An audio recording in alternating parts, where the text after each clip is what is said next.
이 시간 사도신경 드림으로써 금요 예배를 시작하겠습니다. 전능하사 천지를 만드신 하나님 아버지를 내가 믿사오며 그 외아들 우리 주 예수 그리스도를 믿사오니 이는 성령으로 잉태하사 동정녀 마리아에게 나시고 본디오 빌라도에게 고난을 받으사 십자가에 못 박혀 죽으시고 장사한 지 사흘 만에 죽은 자 가운데서 다시 살아나시며 하늘에 오르사 전능하신 하나님 우편에 앉아 계시다가 저리로서 산자와 죽은 자를 심판하러 오시리라. 성령을 믿사오며 거룩한 공회와 성도가 서로 교통하는 것과 죄를 사하여 주시는 것과 몸이 다시 사는 것과 영원히 사는 것을 믿사옵나이다. 아멘. 우리 이 시간 찬송가 348장으로 하나님께 영광 올려드리겠습니다. 찬송가 348장 마귀들과 싸울지라 함께 찬송 드리겠습니다. 마귀들과 싸울지라 죄악 벗은 형제여 담대하게 싸울지라 적이 악한 적병과 심판 날과 멸망의 날 내가 섰는 눈앞에 곧 다가오리라. 영광 영광 할렐루야 영광 영광 할렐루야 영광 영광 할렐루야 곧 승리하리라. 마귀들과 싸울지라 죄악 벗은 형제여 고함치는 무리들은 흉한 마귀 아닌가. 무섭고도 더러운 죄 모두 떨쳐버리고 주 예수 붙들라. 영광 영광 할렐루야 영광 영광 할렐루야 영광 영광 할렐루야 곧 승리하리라. 마귀들과 싸울지라 죄악 벗은 형제여 구주 예수 그리스도 그 심판을 벌리고 너를 도와주시려고 서서 기다리시니 너서 나오라. 영광 영광 할렐루야 영광 영광 할렐루야 영광 영광 할렐루야 곧 승리하리라. 이 시간 예배를 위해서 함께 기도하시겠습니다. 이 시간에 영상으로 함께 예배 드리시는 여러분도 한 마음으로 함께 입을 열어서 기도하시기를 바랍니다. 하나님의 나라가 임해주시고 성삼위 하나님이 임재하시며 우리에게 성령 충만함을 부어주셔서 성령과 진리로 드리는 예배, 하나님이 영광 받으시는 시간 되도록 함께 기도하겠습니다. 아버지 은혜를 감사합니다. 오늘 또 귀한 금요 예배를 허락하시고 우리로 아버지 하나님 앞에 나와 성령과 진리로 예배드리게 해주심을 감사합니다.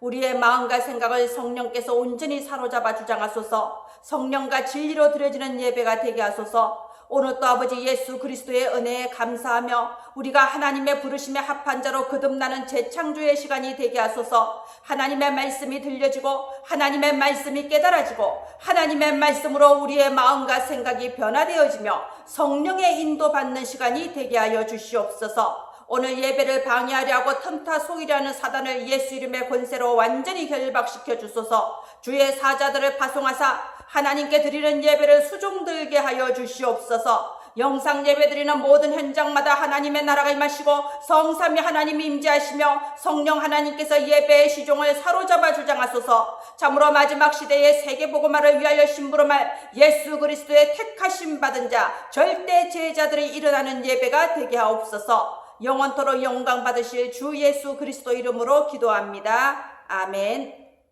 네, 오늘 하나님 말씀은 로마서 5장 3절에서 5절 말씀입니다. 로마서 5장 3절에서 5절 말씀입니다. 제가 봉독해 드리겠습니다. 다만 이뿐 아니라 우리가 환난 중에도 즐거워하나니 이는 환난은 인내를, 인내는 연단을, 연단은 소망을 이루는 줄 알미로다. 소망이 우리를 부끄럽게 하지 아니함은 우리에게 주신 성령으로 말미암아 하나님의 사랑이 우리 마음에 부은 바 됨이니. 아멘.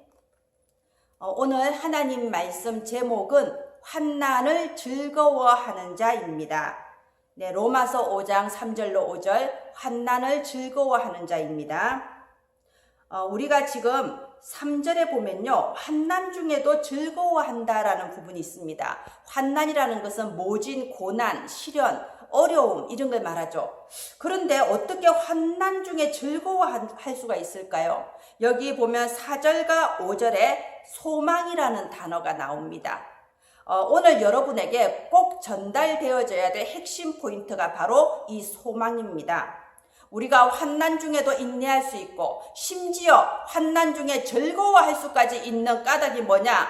소망이 있기 때문입니다. 이 소망은요, 하나님이 주신 꿈, 드림입니다. 네, 이 꿈이 잠잘 때 꾸는 그런 꿈이 아닌 건 아시겠죠? 여러분, 마틴 루터 킹 목사의 유명한 설교가 I have a dream이라는 설교가 있습니다. 나는 꿈이 있습니다. 이렇게 시작되는 설교죠. 바로 그 드림입니다. 나는 꿈이 있습니다. I have a dream. 반드시 이루어지기를 바라는 나의 소망이 있습니다. 나의 강력한 꿈이 있습니다. 바로 이 꿈입니다. 24시 저절로 집중될 수밖에 없는 그런 드림을 말하는 겁니다. 예를 들어서 며칠 전에 우리 현이의 드림을 들었습니다.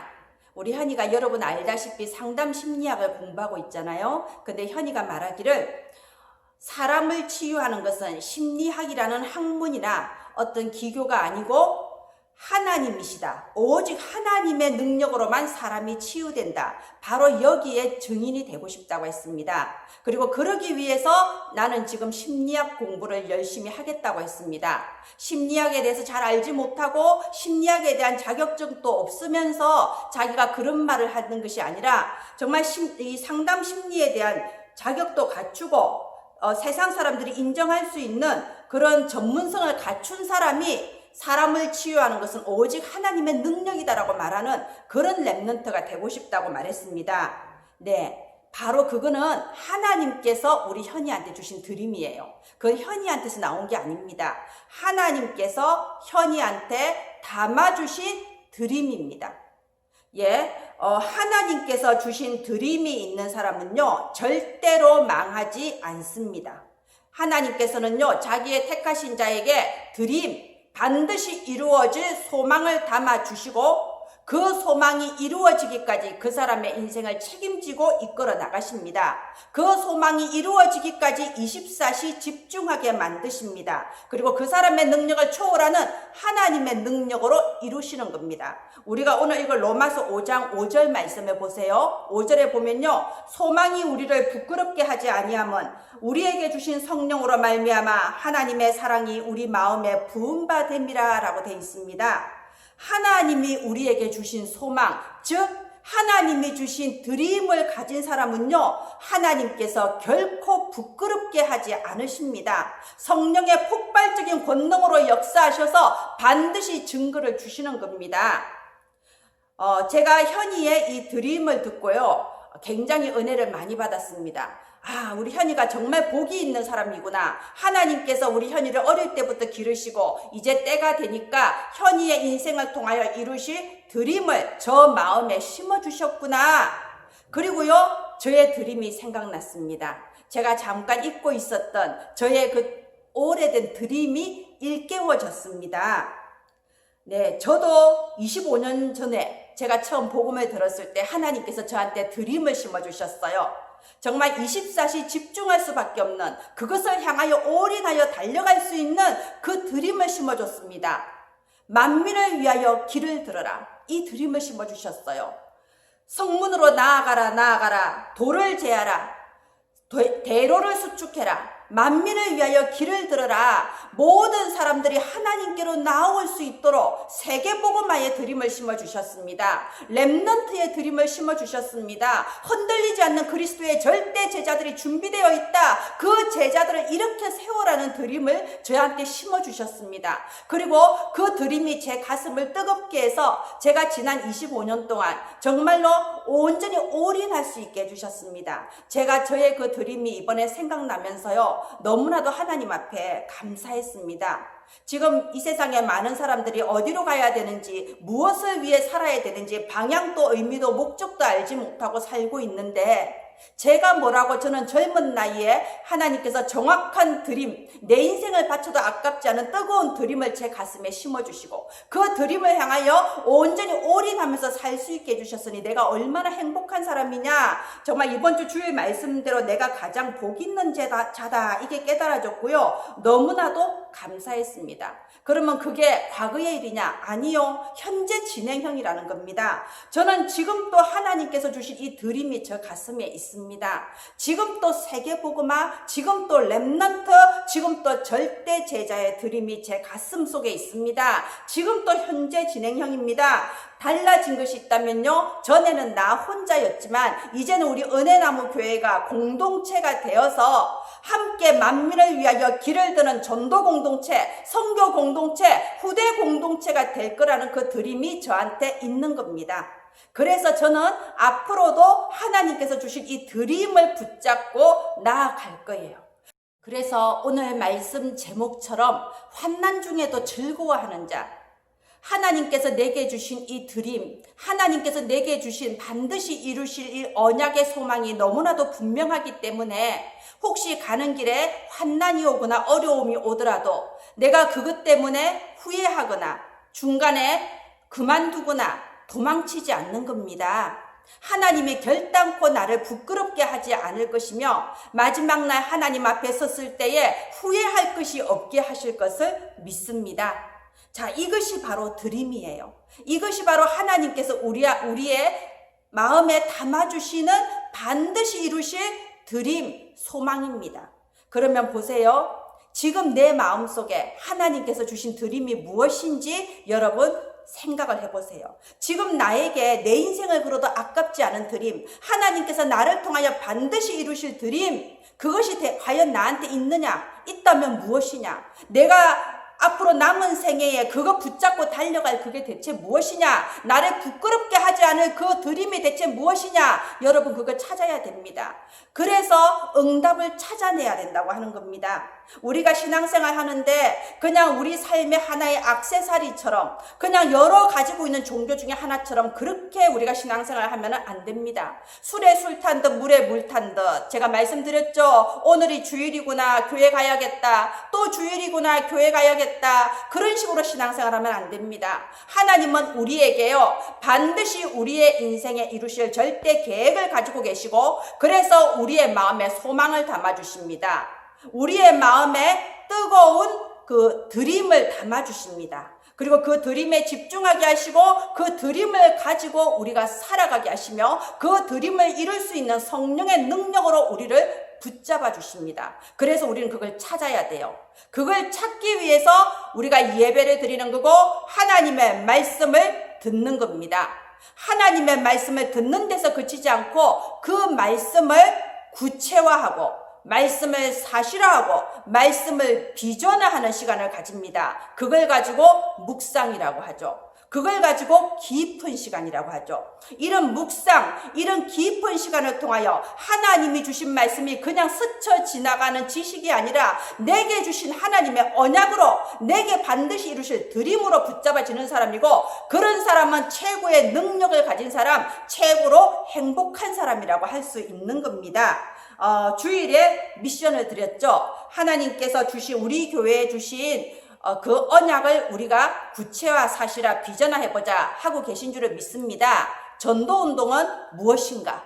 선교운동은 대체 무슨 뜻인가? 후대운동은 무엇을 말하는가? 구체적으로 생각을 해보라고 했습니다. 정답은 없습니다. 각 사람이 자기가 찾아내는 거예요.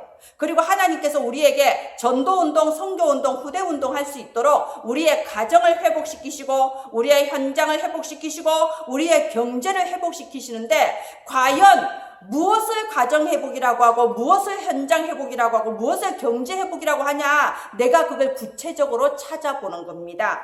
이렇게 구체화를 시키고 그리고 또 이 말씀이 언약이 내게 실현될 수 있도록 내가 지금 가장 작은 것부터 가장 낮은 자리에서 무엇부터 실천을 해볼 것인가, 이걸 사실화라고 합니다. 구체화가 되고 사실화가 되면 비전화는 따라오는 거예요. 하나님의 말씀을 계속해서 우리가 듣고 또 기도해 나가다 보면 저절로 비전화가 되고 어느 날 내가 그 말씀의 성취의 주역의 자리에 있는 것을 발견하게 되는 겁니다. 이러한 하나님께서 주신 언약이 내게 너무나도 확실하기에 어떠한 환난이 와도 그것 때문에 실족하거나 넘어지는 것이 아니라 환난이 오히려 나에게 즐거움이 될 수 있는 그런 저와 여러분이 되기를 바랍니다. 제가 얼마 전에 웹툰을 하나 봤어요. 저는 웹툰도 즐겨 보는 편입니다. 그런데 어떤 세 자매가 있었는데요. 이 세 자매, 그러니까 가족이 총 5명이죠. 어머니, 아버지, 세 자매. 그런데 이 5가족 중에서 3명이 중환자실에 가는 일이 벌어졌다고 합니다. 어머니가 갑자기 암 진단을 받으시고 아버지가 췌장염으로 큰 대수술을 받으시고 그 상황에서 어머니, 아버지, 그 병간호를 하던 막내 여동생까지 갑자기 응급실에 실려가서 응급수술을 받고 오늘 밤이 고비다, 생명의 고비를 겪는 그런 일이 벌어진 거죠. 어떻게 이런 일이 있을 수 있을까요? 그리고 심지어 그 와중에 남은 2 자매가 갑자기 다니던 직장에서 해고까지 당한 겁니다. 자, 그래서 이 남은 2 자매가 밥을 먹는데 밥이 무슨 맛이 느껴지겠어요? 그저 아무 맛도 안 느껴지는 까끌까끌한 밥이지만 억지로 먹는 거예요. 저렇게 지금 3명이 중환자실에 누워있는데 우리까지 무너지면 안 되니까 억지로라도 먹고 힘을 내자. 그래서 마주 앉아서 억지로 밥을 먹습니다. 그리고 어떻게든 직장을 구해보려고 하는 거예요. 왜냐하면 부모님도 월세집에 살고 자기들도 월세집에 살고 한 달이라도 수입이 없으면 살 수가 없는 그런 집이기 때문에. 그런데 직장이 안 구해지는 거예요. 어떤 하찮은 알바 자리조차도 안 구해지는 겁니다. 나중에 최후의 방법으로 공장에 취직을 하기로 했어요. 그래서 공장의 생산직으로 취직을 하려고 가는데 세상에 공장 생산직에 취직하는 거기조차도 탈락이 된 거예요. 거기는 외국 사람들이 주로 취직하는 곳이고 한국 사람은 100%의 면접에 붙는데 그 수십 명이 합격하는데 딱 자기 자매 2사람만 탈락한 거예요. 그래서 자기 친구가 보고 야 나는 생산직 면접에 탈락하는 건 처음 봤다 막 이런 말을 들을 정도로. 그래서 이 2 자매가 저는 이번에 처음 알았는데 공장 생산직에도 일용직이 있네요. 뭐 일주일 또는 하루 이렇게 그날 난리를 내서 돈을 받아오는 일용직이 있더라고요. 이 2 자매가 20대 자매가 아웃소싱을 통해서 공장 생산직 일용직이 된 겁니다. 그래서 오늘은 이 공장에서 일하고 내일은 이 공장에서 일하고 어떤 때는 출근했는데 일 없다고 들어가라고 그러고 어떤 때는 한 3, 4일 잘 다녔는데 갑자기 전화 와서 내일부터 나오지 말라 그러고. 그러니까 굉장히 자괴감과 열등감이 드는 거예요. 나는 도대체 얼마나 무능한 인간이기에 공장에서까지 잘리냐. 다니던 회사에서도 잘리고 그 와중에서 생활비도 계속 쪼들리고 병원비도 쪼들리고 월세도 내야 되고 어머니 아버지 병원에 계속 입원해 계시니까 병간호도 해야 되고. 그래서 이제 그 작가가 웹툰 작가가 표현하기를 처음에는 소나기가 지나가는 줄 알았는데 소나기가 아니고 끝없는 어두운 터널이다. 이렇게 표현을 했더라고요. 그런데 이렇게 나와 있어요. 우리가 그렇게 공장의 생산직, 일용직을 전전할 때에 그때 우리 속에 뭔가 각성이 일어났다. 말하자면 우리 속에 있던 강한 내면이 각성되는 각성의 기회였다. 이렇게 써져 있어요. 말하자면 이 사람이 원래 어릴 때부터 굉장히 소심해서 학교에 갈 때 준비물 하나만 안 가져가도 이러다가 퇴학당하는 거 아니야 막 급에 질릴 만큼 작은 일도 크게 여기고 굉장히 막 불안해하는 그런 성격이었는데 이런 극단적인 어려운 상황을 계속 겪다 보니까요 자기도 모르게 그릇이 커져 버린 거예요. 그래서 어지간한 사건은 뭐 문제도 아니게 여겨지고 툴툴 털고 일어날 수 있을 만큼 자기도 모르게 대범해져 버린 겁니다. 그리고 두 번째로요, 무슨 일이든지 도전할 수 있는 성격이 된 거예요. 생활비가 항상 모자라잖아요. 항상 내일이 불안하잖아요. 그러니까 돈이 되는 일은 뭐든지 해보자고 덤비게 된 겁니다. 예전에 자기 같으면 아우 내가 이런 걸 어떻게 해 하고 엄두도 못 냈을 일도 무조건 도전하게 된 거예요. 그래서 이 사람이 돈을 벌어보자, 블로그를 하면 돈이 된다더라, 블로그도 만들고, 유튜브를 하면 돈이 된다더라, 막 유튜브 방송도 도전을 하고, 웹 소설도 막 써서 올리고, 웹툰도 그려서 올리고, 뭐 처음에는 큰 돈이 안 되지만 무조건 막 한 거예요. 그렇게 무조건 하면서 최선을 다한 겁니다. 왜냐? 아무도 안 도와주는 걸 알거든요. 이 집이 잘 살다가 갑자기 가난해진 게 아니고 어릴 때부터 꾸준히 가난한 집이다 보니까 주변에 도와줄 일가 친척도 없는 거예요. 그래서 우리가 여기서, 우리 두 자매가 여기서 무너지면 우리 집을 도와줄 사람 아무도 없다. 우리 다 무너진다. 이걸 알기 때문에 있는 자리에서 자기가 할 수 있는 모든 것에 도전을 하면서 최선을 다하는 겁니다. 공장에 출퇴근하는 그 버스, 지하철 안에서 이렇게 막 영상 편집을 하고 그럴 정도로요. 그런데 드디어 어느 날 이 웹툰이 정식으로 데뷔를 하게 된 거죠. 여러분, 웹툰 작가들은 돈을 그래도 좀 벌잖아요. 예, 그래서 드디어 어두운 터널은 끝났다, 뭐 이런 내용이었습니다. 이 웹툰 작가가 이제 자기한테 일어난 일을, 실제 일어난 일을 이렇게 표현을 이렇게 해놓은 거였거든요. 자, 다시 한번 3절을 보겠습니다. 환난 중에도 즐거워한다고 돼 있어요. 이 3절이 표준 세번역 성경에는 환난 중에도 자랑한다 라고 돼 있습니다. 환난을 즐거워할 일일까요? 환난이 자랑할 일일까요? 도대체 환난이라는 것은 우리 기독교인에게 있어서 무슨 의미일까요? 자, 자녀 중에 하나가 육군사관학교에 입학을 하면요, 부모는 은연중에 자랑할 수밖에 없습니다. 그리고 주변 사람들은 축하를 막 해주죠. 자녀 중에 한 명이 국가대표 선수로 선발이 되면요, 아유, 부모는 자랑을 하죠. 그리고 주변 사람들도 축하해주죠. 생각해보세요. 육군사관학교로 입학을 하면요, 그 다음부터 편안한 게 아닙니다. 장교 훈련을 받아야 되니까 그 누구보다 고되게 훈련을 받아야 돼요. 국가대표 선수는요, 국가대표 선발된 그 순간부터 저 선수촌에 들어가서 정말로 극한까지 고생하면서 훈련을 받아야 돼요. 너무나도 모진 고생의 시간이 이제 다가오는데도 그럼에도 불구하고 자랑하고 축하해주고 하는 이유가 뭐죠? 그 뒤에 너무나도 큰 영광이 기다리고 있으니까. 육군사관학교를 졸업하며 국가대표 선수가 돼서 저기 올림픽에 나가면은 더 큰 영광이 기다리고 있기 때문에 비록 당장은 힘들어도 자랑할 수밖에 없고 축하해 줄 수밖에 없는 거죠. 예. 우리 기독교인에게 오는 환난도 바로 그런 의미입니다. 우리 고린도후서 4장 17절에 보면요, 우리가 잠시 받는 환난에 경한 것이 지극히 크고 영원한 영광에 중한 것을 이루게 함이니 돼 있습니다. 환난은 잠시라고 표현을 하고 있습니다. 경한 것, 가벼운 것이라고 표현하고 돼 있습니다. 그런데 환난 뒤에 오는 영광은 크고 중한 것이다 라고 표현이 돼 있습니다. 맞습니다. 우리가 어려운 환난을 겪을 때 바로 그 시간에 우리의 내면 세계, 영적인 부분에 있어서는요, 더 큰 성장이 이루어질 때가 많습니다. 그래서요, 우리가 나중에 지나가서 보면요, 가장 고난의 시간표가 알고 보니 가장 축복의 시간표였다, 이렇게 고백하는 경우가 많다는 겁니다. 예, 우리가 구원을 받는 것은 한순간에 받아요. 우리가 아무것도 할 게 없습니다. 하나님의 은혜로 예수 영접만 하면 믿음으로 그냥 받는 겁니다. 은혜로 받는 겁니다. 그런데 그 뒤에는 다른 얘기예요. 그냥 은혜로 받는다, 그게 다가 아닌 거예요. 구원을 받은 이후에는요, 에베소서 5장 8절에 너희가 전에는 어둠이더니 이제는 주 안에서 빛이라, 빛의 자녀들처럼 행하라 라고 되어 있습니다. 분명히 영혼의 구원은 받았지만 여전히 옛날처럼 게으르단 말이에요. 여전히 무기력해요. 여전히 나밖에 모르는 이기적인 성격이에요. 여전히 무절제하고 여전히 충동적이에요.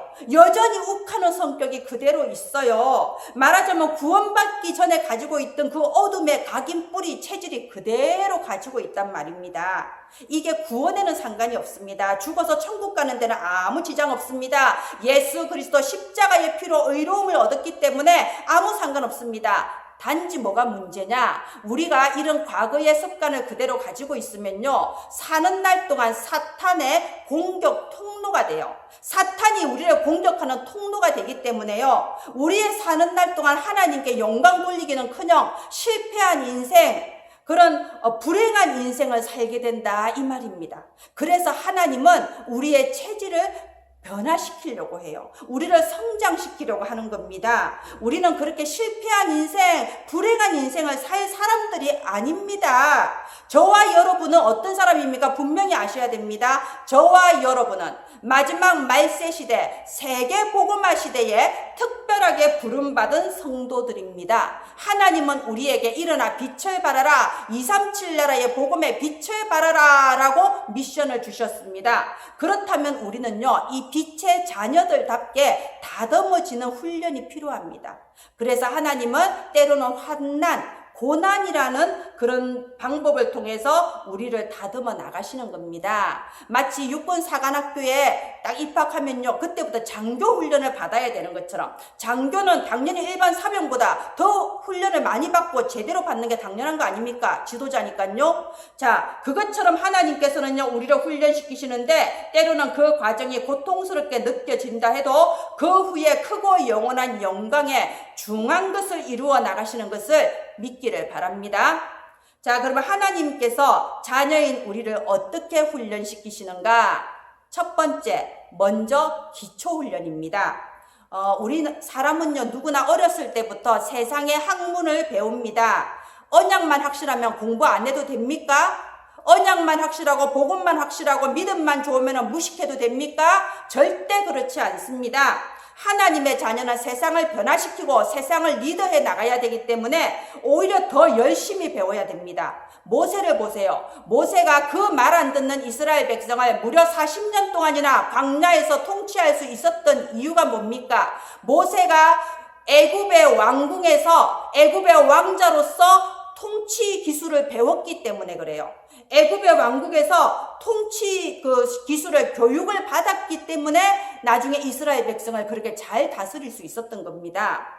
예, 다니엘을 보세요. 다니엘은 포로로 끌려갔지만 세 나라와 네 왕을 거치면서 총리 역할을 했습니다. 다니엘이 믿음만 좋다고 할 수 있을까요? 아니에요. 다니엘이 포로로 끌려갔지만 그때 당시 최고 강대국인 바벨론의 왕궁에서 최고 수준의 교육을 착실하게 받았기 때문에 그 실력으로 총리 역할을 할 수 있었던 겁니다. 자, 하나님의 사람도 배워야 됩니다. 더 열심히 공부해야 됩니다. 왜요? 사람이 배움이 부족하면요, 자기도 모르게 생각이 편협해집니다. 그리고 내 말만 맞다고 막 고집부리는 옹고집이 될 수도 있습니다. 하나님의 자녀는요, 무식하거나 몰상식하거나 그러면은 안 됩니다. 그래서 독서하셔야 돼요. 학교에 다니는 사람들은 열심히 지금 배우고 있는 공부를 하셔야 되고요. 이미 학교를 졸업한 어른들은 책을 읽어야 됩니다. 내가 직접 경험하지 않고도 내가 지식을 쌓고 내 그릇을 키울 수 있는 가장 좋은 방법이 책을 읽는 거예요. 책을 읽어야 됩니다. 그리고 나는 너무 정말 책을 못 읽겠다, 도저히 내 체질이 아니다 하는 분은요, 다른 사람의 말을 많이 들어야 돼요. 보통 우리는 나와 의견이 같은 사람의 말은 잘 듣지만은 나하고 의견이 다른 사람의 말은 듣기 싫어하잖아요. 그러면 안 됩니다. 나하고 의견이 다른 사람, 나와 생각이 너무 다른 사람의 말도요, 우리가 경청을 할 수 있어야 돼요. 그러면은 나와 전혀 다른 관점에서 생각한다는 것을 깨닫게 되고요, 그 생각을 들을 때 내 생각의 그릇의 크기가 커지는 겁니다. 자, 독서를 하든지 아니면 다른 사람의 말을 들으면서 내 그릇을 키워야 됩니다. 그게 기초훈련입니다. 자, 두 번째로요, 우리 랩런트들이 공부를 아무리 열심히 해봤자 졸업해서 세상에 나와 보면요, 배운 것과 다르다는 걸 발견합니다. 이 세상은 상식보다는 비상식적인 상황이 더 많아요. 배운 대로 되는 것보다는 반칙적인 상황이 더 많단 말입니다. 내 믿음과 맞지 않는 어려운 상황이 더 많습니다. 그럴 때 어떻게 해야 될까요? 자, 바로 그때가 우리의 그릇을 크게 만드는 진정한 훈련이라고 보셔야 돼요. 요셉을 한번 예로 들어보겠습니다. 자, 요셉은요, 이 바로에 의해서 애굽의 총리가 되었어요. 그런데 바로가 요셉을 결혼을 시킵니다. 그게 성경에 보면요. 왜 그랬을까요? 요셉을 총리를 세웠지만 요셉은 노예 출신이고 이방인 출신이기 때문에 정치적인 기반이 전혀 없잖아요. 그러면 지금 그 애굽의 장관들이나 군인들 같은 이런 귀족들이 요셉의 말을 안 들어요. 그래서 요셉한테 정치적인 배경을 만들어주기 위해서 요셉을 결혼을 시키는 겁니다. 그런데 우리가 성경에 보면요, 이 요셉이 누구하고 결혼을 했냐? 온 제사장의 딸과 결혼했다고 돼 있어요. 이게 무슨 의미냐? 애굽에 있던 그 수많은 우상 귀신들 중에 온이라는 귀신을 섬기는 제사장, 쉽게 말해 무당 대장이죠. 그 제사장의 딸하고 결혼을 한다는 거예요. 말이 됩니까?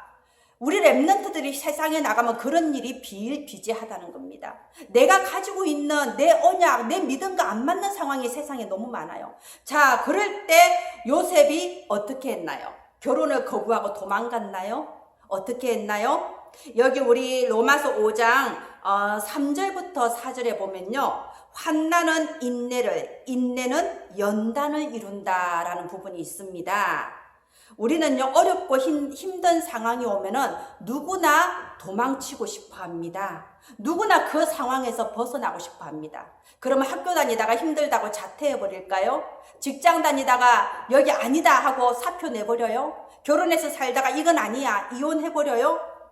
그러면 어떻게 될까요? 하나님의 뜻을 이룰 수 있을까요? 만약에 요셉이 노예살이 힘들다고 도망쳤다면, 요셉이 감옥에서 탈옥했다면, 요셉이 나는 결혼하지 않겠다, 우상 숭배자와 결혼할 수 없다라고 거부했다면 어떤 일이 벌어졌을까요? 우리가 아는 그런 역사가 일어날 수 있었을까요?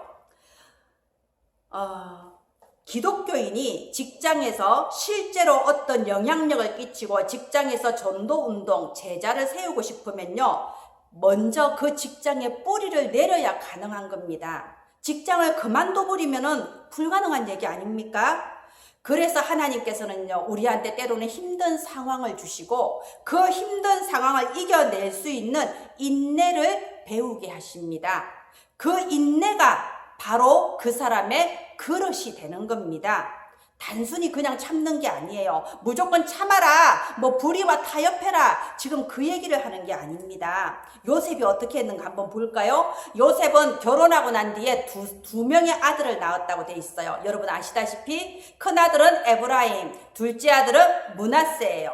그리고 여러분 유대인의 풍습에는요, 아버지가 유대인인 건 소용없어요. 어머니가 유대인이어야 됩니다. 아버지가 이방인이라 하더라도 어머니가 유대인이면 그 자녀를 유대인으로 인정을 해주는 게 유대인 풍습이에요. 그런데 지금 요셉은 반대 경우 아닙니까? 아버지는 유대인이지만 어머니가 그 우상 숭배하는 제사장의 딸이잖아요. 그런데 너무 놀랍게도 에브라임과 므낫세는 유대인으로 인정을 받고 그 이스라엘 12지파 중에 2지파, 에브라임 지파, 므낫세 지파로 차지를 합니다. 이게 뭘 의미하나요? 그만큼 요셉이 자기의 가정을 언약 속에서 다스렸다 이 말입니다. 자기의 자녀들을 정말 언약 속에서 하나님을 믿는 신앙으로 길렀다 이겁니다. 성경의 기록은 안 나오지만 요셉의 아내조차도 하나님을 믿는 신앙으로 개종했을 가능성이 많습니다. 아시다시피 요셉이 죽을 때 유언을 남깁니다. 하나님이 언젠가는 너희를 가나안 땅으로 인도하실 것이다. 그때 너희가 가나안 땅으로 떠날 때 내 해골을 가지고 가라. 나를 애굽 땅에 그냥 두지 말고 내 해골도 가지고 가라 라고 유언을 남겼습니다. 무려 400년이 지난 뒤에 이스라엘 백성이 정말 출애굽할 때에 그 요셉의 해골을 잊지 않고 챙겨서 나갑니다.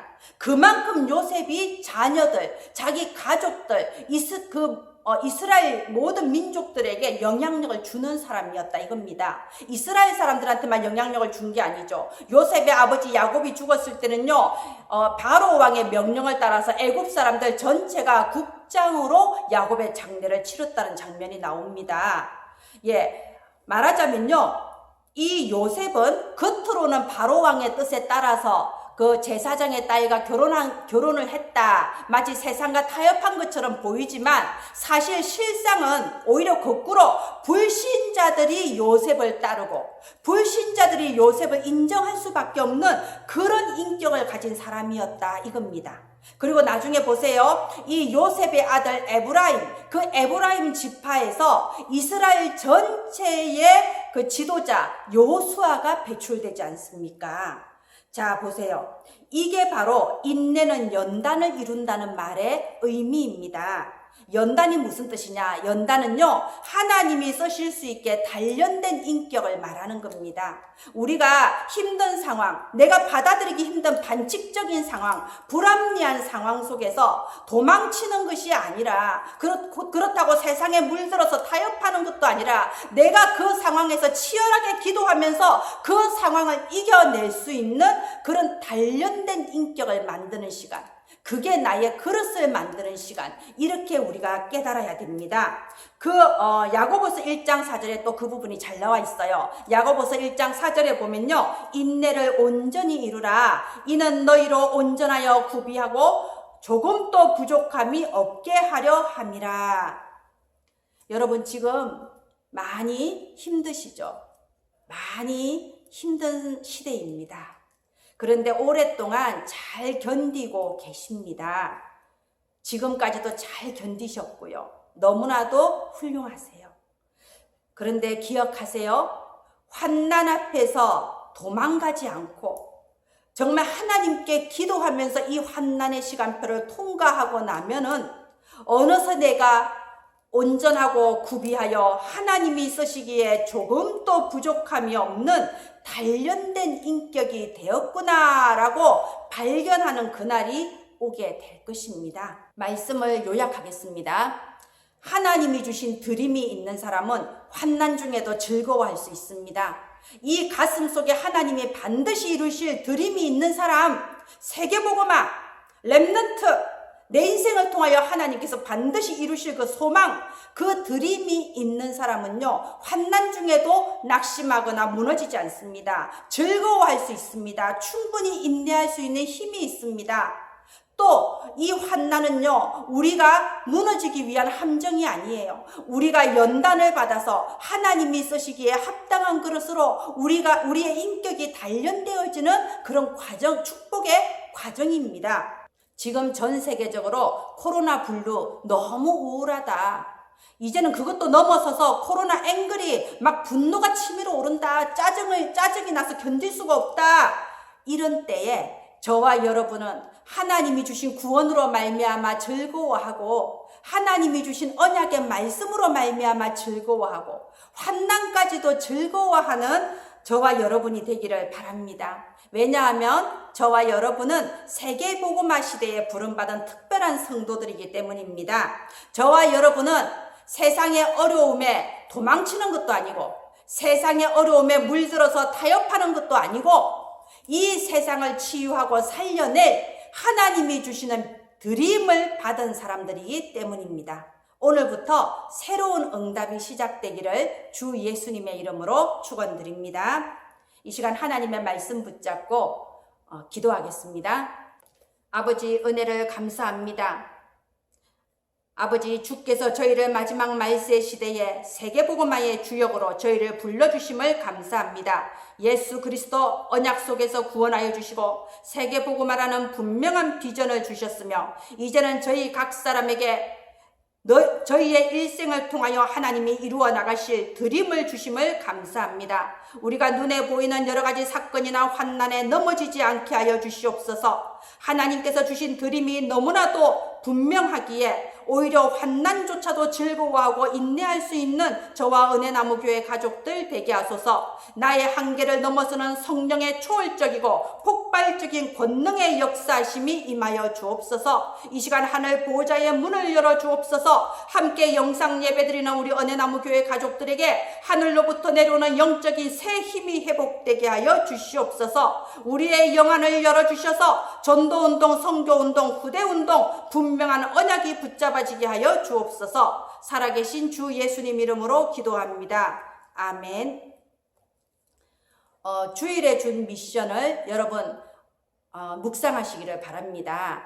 잠깐이라도 시간을 내서 전도운동, 선교운동, 후대운동, 가정회복, 현장회복, 경제회복, 이것이 무슨 뜻인지 구체화, 사실화하는 그런 묵상의 시간이 있기를 바랍니다. 그래서 주일에 우리가 모였을 때에 함께 내가 찾은 그 구체화된 부분을 나누는 시간이 있게 될 것입니다. 내일은 우리 초등부 모임이 교회에서 있고요. 주일에는 대청부 모임을 1시 반에 가지려고 합니다. 이 초등부 모임과 대청부 모임을 통하여서 정말 예수 그리스도의 절대 제자들이 일어나는 모임이 되도록 기도해 주세요. 숫자가 중요하지 않습니다. 하나님은 단 한 사람을 통하여 시대를 살릴 수 있습니다. 하나님이 택하신 드림을 품은 자, 하나님이 택하신 절대 제자가 일어나는 그런 초등부 모임과 대청부 모임이 되도록 기도해 주시기를 바랍니다. 저는 여기서 축도하고 이 영상 예배를 마칠 건데요. 지금 예배 드리시는 분들은 우리 주보에 있는 은혜나무교회 합심기도 제목, 이 합심기도 제목 붙잡고 기도하시고 그리고 예배를 마치시기를 바랍니다. 이제는 우리 주 예수 그리스도의 은혜와 하나님 아버지의 사랑하심과 성령의 감동감화 교통 역사 인도하심이 하나님께서 내 인생을 완전히 책임지시고 내 삶이 하나님의 절대 계획 속에 있음을 믿는 우리 은혜나무교회 가족들 머리 위에 지금부터 영원히 함께 있을지어다. 아멘.